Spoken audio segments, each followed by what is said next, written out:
Anytime, abandon ship na kami. Ano nangyari sa barko?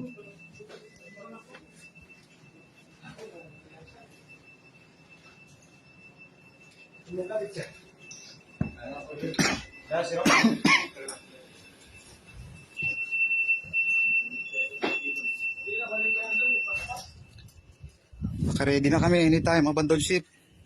Tinamaan ng bomba ang pupa. Palubog na ang pupa namin. One missing person, second engineer. Nandun sa loob ng engine room. Ito mga buko, basag ang salamin. Tinamaan kami ng fishing boat na unmanned. Walang tao pero dami lang. At yun, sumabog sa pupa namin.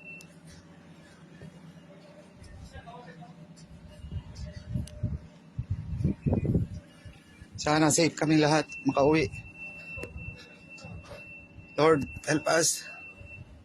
Huwag mo lang yan, Lord.